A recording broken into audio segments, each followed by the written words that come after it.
If you're one of those people who loves vampire lore, then today's episode is perfect for you. It's the story of the Caskett Girls, an old New Orleans legend that claims the first vampires to come to America did so right here in the Crescent City.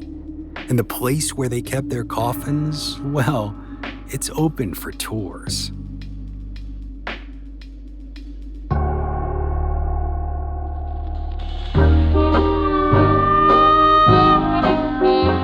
Y'all, welcome to Haunted New Orleans, a collection of episodes from the podcast Southern Gothic that explore the history behind some of the Crescent City's darkest days, greatest mysteries, and most chilling ghost stories, all while guiding you, the haunted tourist, through the locations at the heart of these infamous tales.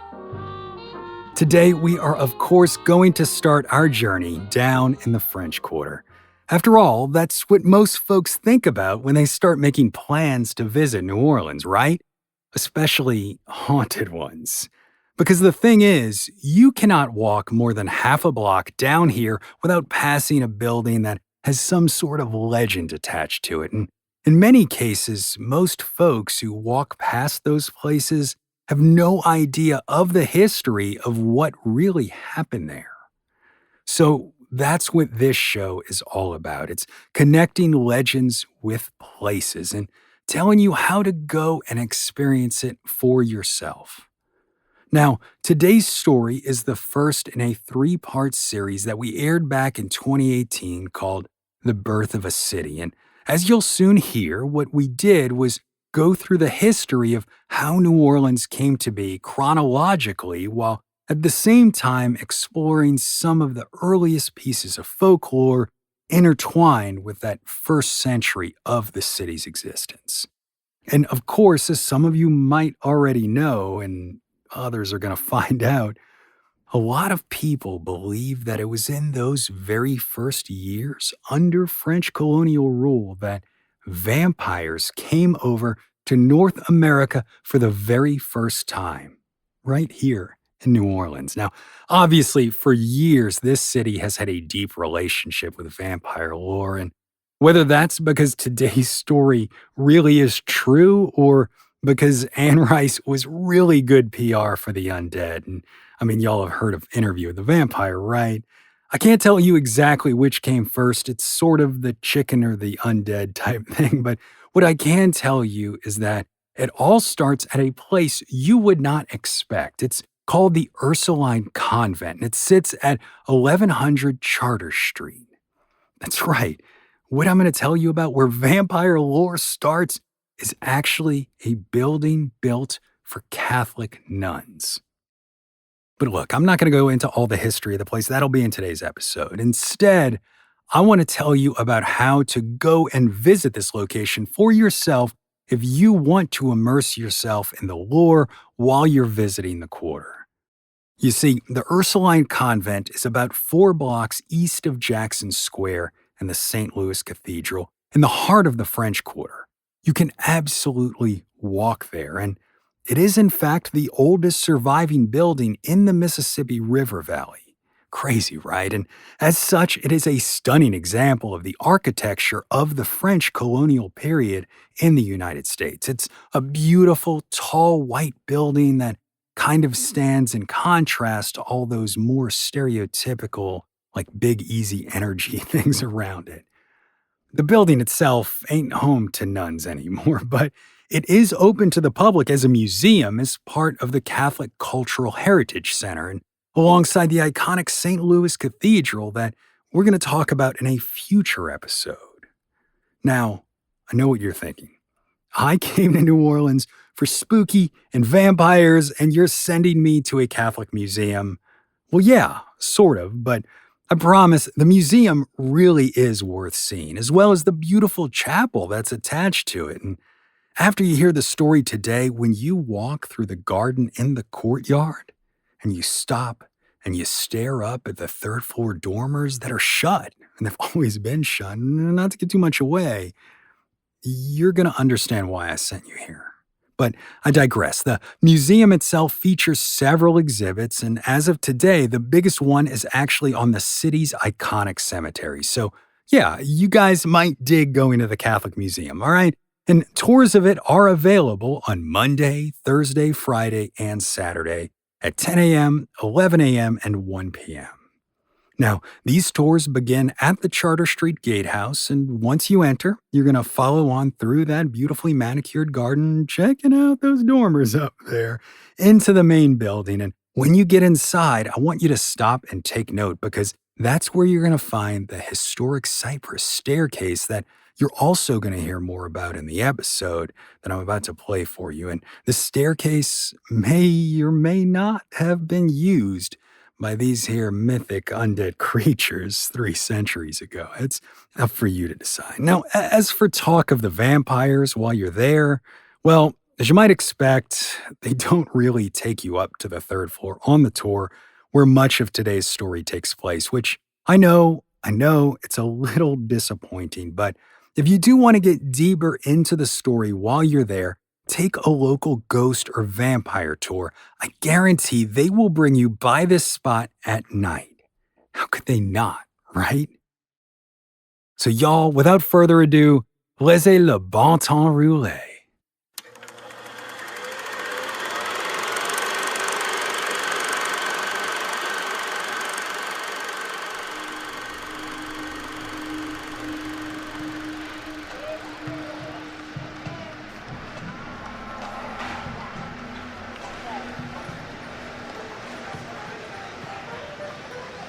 In May of 2018, the city of New Orleans celebrated its 300th anniversary.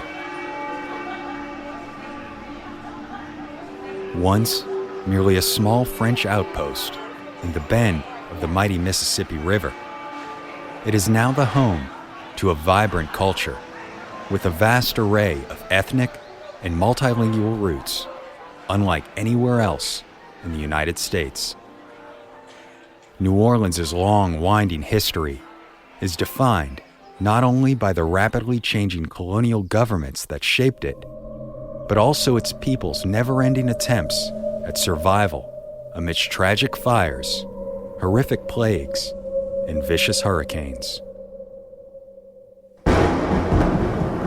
Of course, there's more to the Crescent City story than Mardi Gras and the birth of jazz. Deeply intertwined into its past is an extensive collection of dark tales, folklore, and legends that claim the presence of everything from ghosts and voodoo practitioners to pirates and vampires.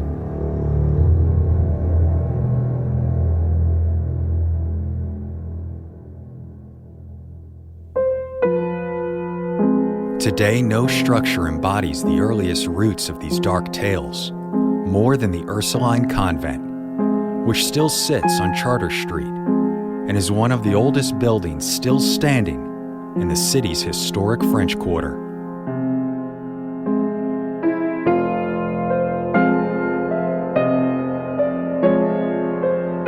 But it's this building that many believe to have been the home to America's first vampires.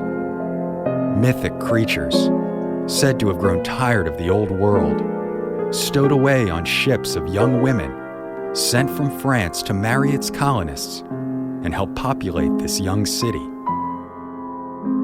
Young women who were known simply as the Caskett Girls.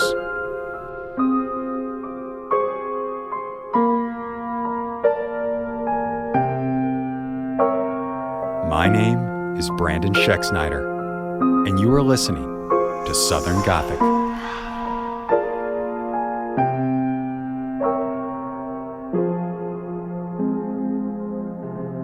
This episode of Southern Gothic is the first of a 3-part series called The Birth of a City. Subscribe now on your favorite podcasting app to receive future episodes.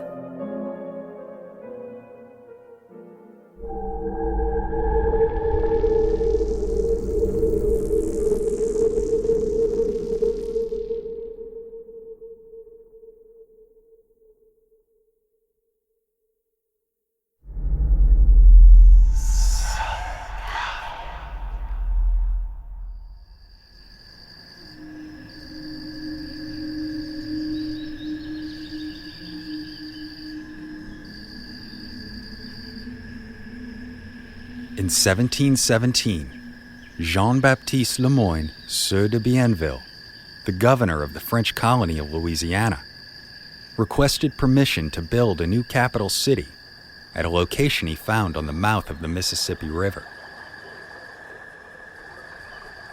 The native French Canadian had begun exploration of the Gulf Coast region with his brother Iberville only a little more than a decade before, and personally assisted in the founding of a French settlement near the deep-water harbor of Dauphin Island, which would become the city of Mobile. But this new location, inhabited by the Chitimacha tribe for thousands of years, attracted Bienville's attention due to a wide array of strategic advantages over Mobile.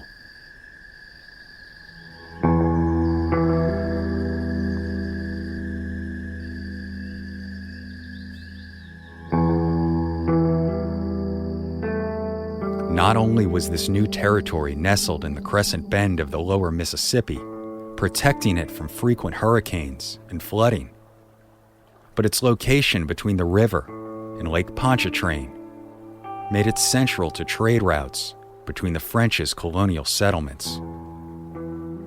A military presence here would also give the French the ability to control the mouth of the Mississippi, as well as the entire river valley, all the way up through North America to its holdings in Canada.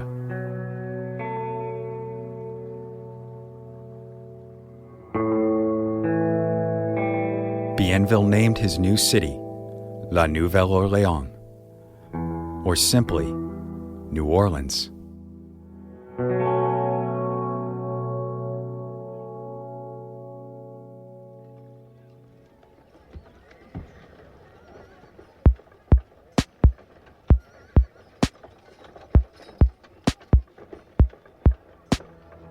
By 1719, enough structures had been erected in New Orleans to begin moving supplies from Mobile, but development was slow. The brutal heat and humidity of southeastern Louisiana, as well as frequent flooding and hurricanes, proved to be a challenge. As a result, levees were constructed to protect New Orleans from the temperamental weather and the seasonal rise and fall of the mighty Mississippi's waters. So plans were set for the city to be constructed in an 11 by 7 square block rectangle, a now historic district known as the French Quarter.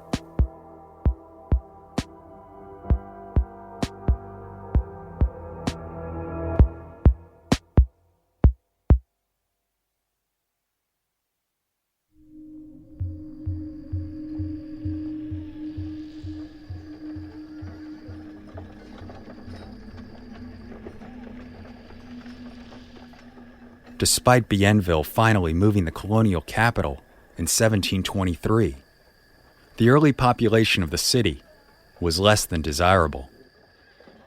Primarily filled with soldiers, slaves, fur trappers, miners, gamblers, and natives, the French government went so far as to exile portions of its prison population to the city. This left New Orleans with few skilled laborers and even less wealthy land-grant recipients.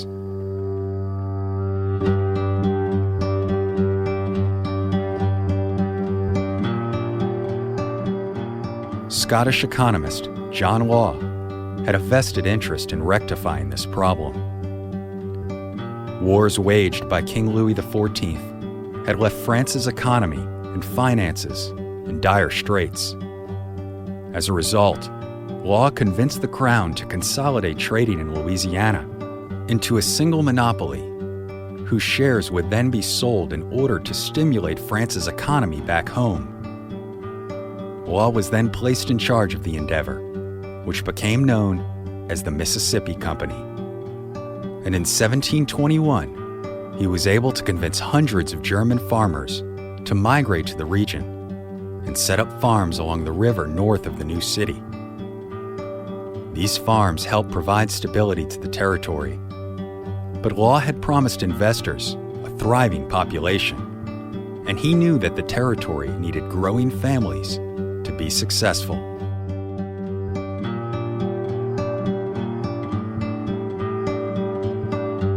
Unfortunately, the city had no hospitals to care for families, little infrastructure to support growth, and no women to marry.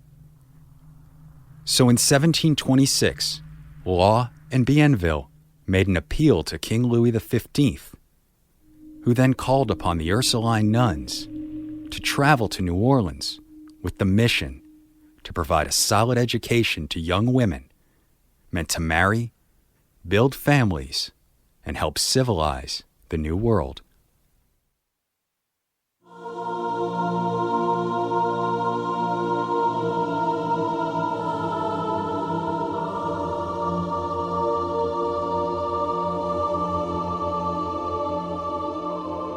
The French colonies of North America, known as New France, had received assistance from the Ursulines as early as 1639, when Sisters of the Roman Catholic Order arrived in Quebec to establish a convent and school for girls. And while these early Ursulines were the first Catholic nuns to arrive in the New World, as the French colonies expanded southward and cities were established in what are now the states of Alabama and Louisiana, the order followed, arriving first in Mobile as early as 1719. Then, in July of 1727, 12 Ursuline nuns arrived in New Orleans, sent by their superiors in France, on a ship named La Gironde. The women immediately got to work, and that same year they founded the Ursuline Academy, which would become the first boarding school in Louisiana, and remains to this day the oldest continually operating Catholic school for girls in the country.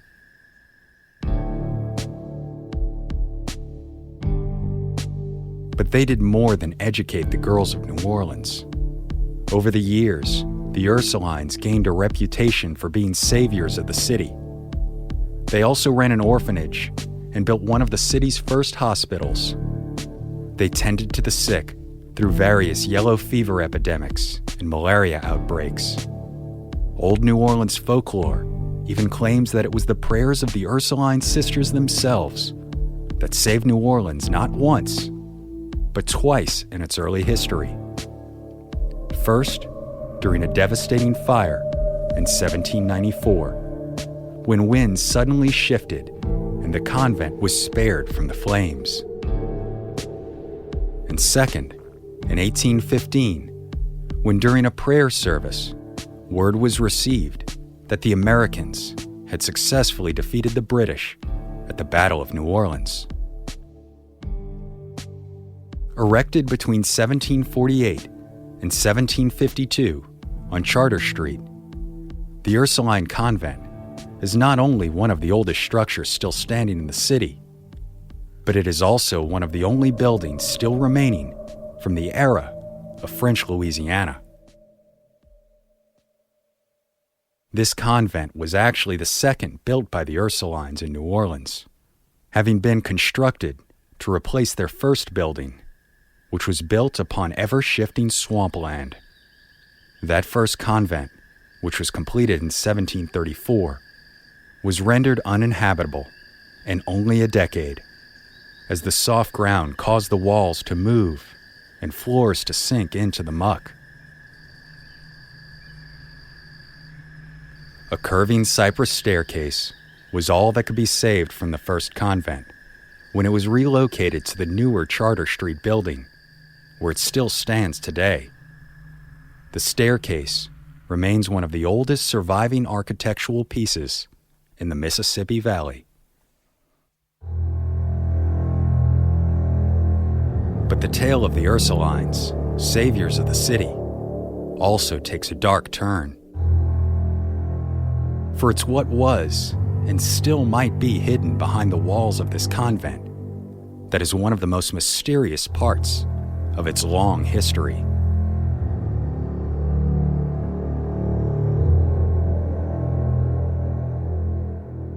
Legend says that not only is the Ursuline Convent purportedly the home to the very first vampires, but that the coffins of these deadly, supernatural creatures might still remain in its attic today.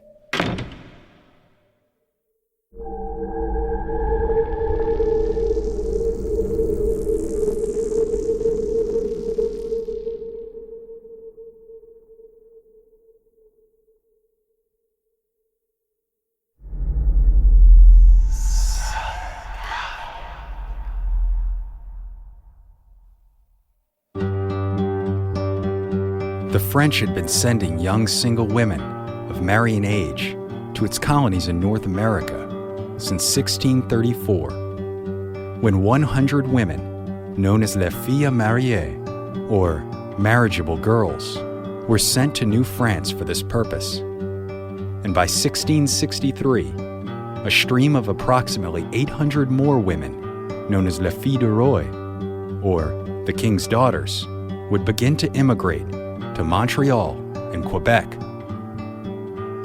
But until now, Louisiana saw a fraction of these numbers. In 1704, a group of 40 girls, now called the Pelican Girls, arrived in Mobile on a ship named Le Pelican.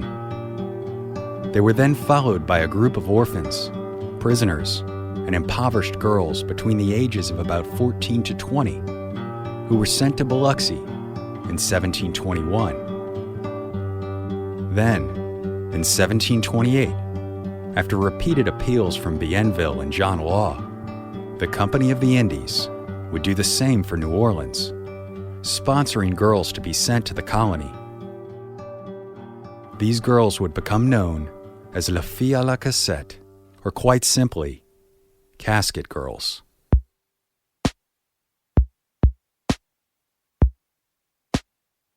Bienville requested marriageable girls who were Catholic and in good moral standing, yet who exactly these young women that arrived in New Orleans were is still a subject of controversy. Some were likely orphans from French convents sent to marry and spread the Catholic teachings. Others, women of ill repute, debtors, and undesirables from back home in Europe. Some of these girls were sponsored by the Catholic diocese, others by John Law's company, and still others sent by their well-to-do, loyal French families who were enticed by the prospect of their daughter marrying a respectable colonist of means. But the thing that stands out about these young women, more than their European roots, is that each girl arrived with a small trunk. Some claim these trunks were issued by the French government, who filled them with the clothes and supplies needed for a new life in New Orleans. Others claim these trunks, or caskets as they were called, contained a dowry. And upon arrival with these trunks, these young women were to be housed, taught, and chaperoned by the Ursuline Sisters. And the caskets they traveled with were to be locked away until the day they married. Of course, legend tells an entirely different tale. It's said that one night, a particularly unusual group of girls arrived in New Orleans by ship, claiming they were sent to study at the Ursuline Convent until they could be married. To the surprise of the men unloading their belongings from the ship, these girls did not travel with the same small trunks that previous girls had arrived with. Instead, they had brought with them ones much larger and much heavier. Then, after arriving at the convent, the girls claimed these trunks must be locked tight and should not be opened until the day that they left. So the nuns, heeding the girls' requests, placed the locked trunks in the third-floor attic of the convent. But when the time finally came and the nuns went upstairs to unseal the first of these caskets, it was found already open and empty. A panic quickly grew amidst the Ursulines, as they soon discovered that none of the large, heavy caskets the girls had arrived with had any contents at all. The nuns fearfully surmised that these girls must have brought vampires to the colony with them. The unholy monsters hiding in these caskets during the day and escaping through the attic windows to roam the streets of the city at night. As protection from this evil, they sought to have a special blessing placed on the convent, preventing the vampires, now out of their coffins, from re-entering to sleep at sunrise. So the attic windows where the caskets were placed were sealed with blessed screws.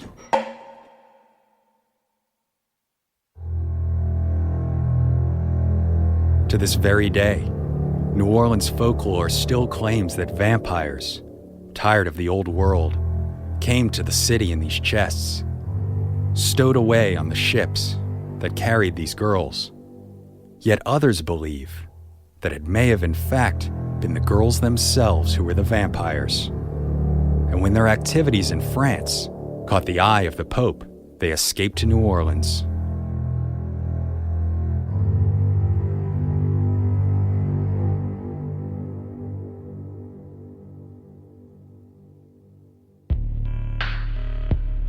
Stories of vampirism have existed in cultures around the world for a millennia, but the modern incarnation of the pale, undead beings who prowl the night for victims did not peak in Western Europe until the 17th century, inevitably spreading to the North American colonies thereafter. Possible explanations for the belief that these women were indeed undead were that they likely arrived in New Orleans, pale and gaunt, sometimes even deathly ill, from their long journey across the Atlantic without proper nourishment, often relegated below deck with little fresh air or sunshine. Others say it is likely that some of them may have even contracted tuberculosis on the voyage, arriving in New Orleans, coughing up blood.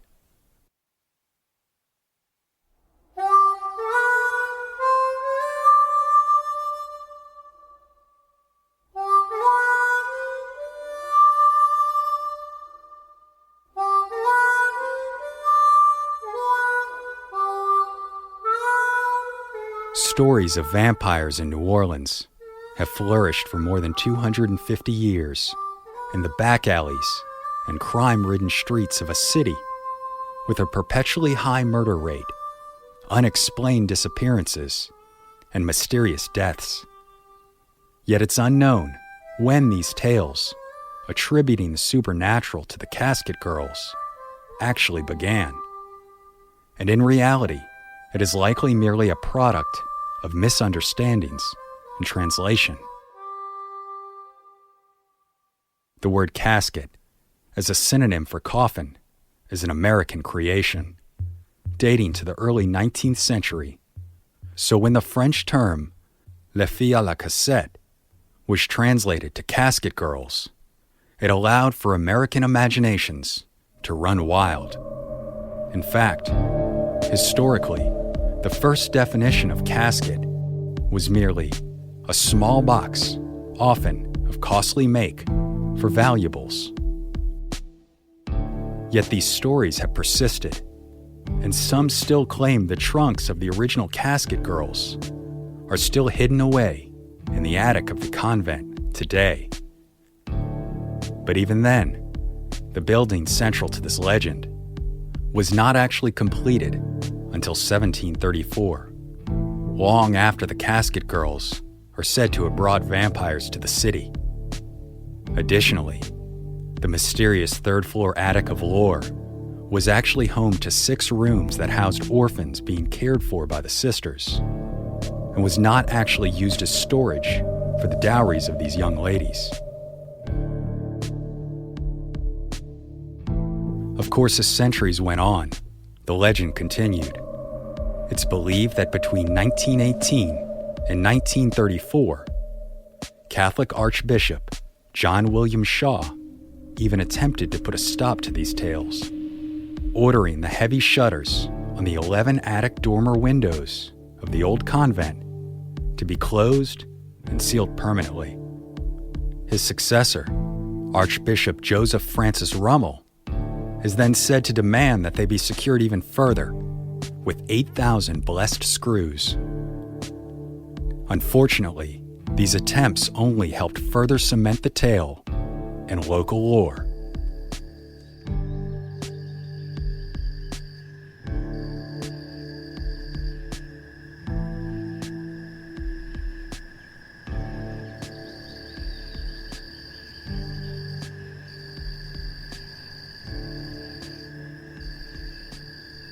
The city of New Orleans remained under French rule for over 40 years after its founding by Bienville. But following the economic crash of the Mississippi bubble, fueled by John Law's speculative gambles, the French's interest in Louisiana faded in comparison to its holdings in Canada and the West Indies, eventually giving way to the colonial city secession to the Spanish in 1763.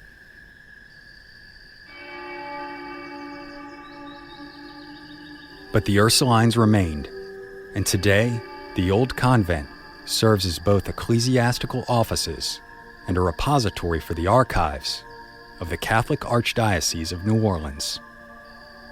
The building and attached church are open to the public for tours, highlighting the Ursuline Order's immense role in the city's rich history.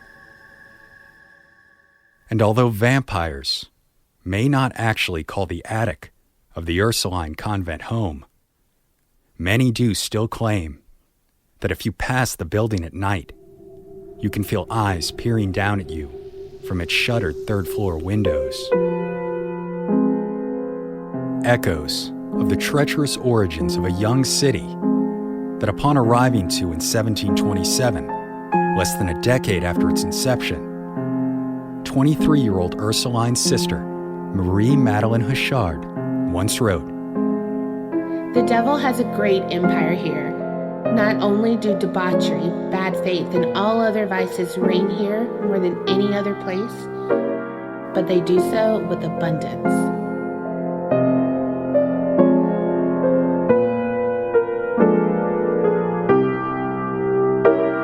Many would say that 300 years later, this young Ursuline's words still ring true, and the city of New Orleans has an abundance of legends and lore to bolster that claim.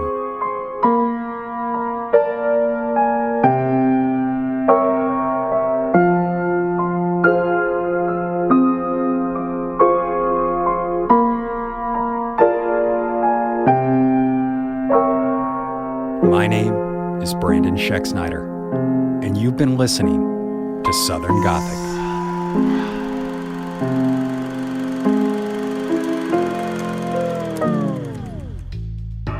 Haunted New Orleans is an independent podcast produced by Southern Gothic Media.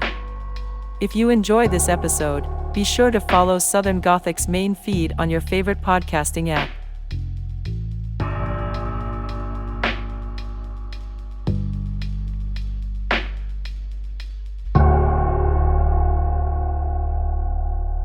Lucky Little Shack.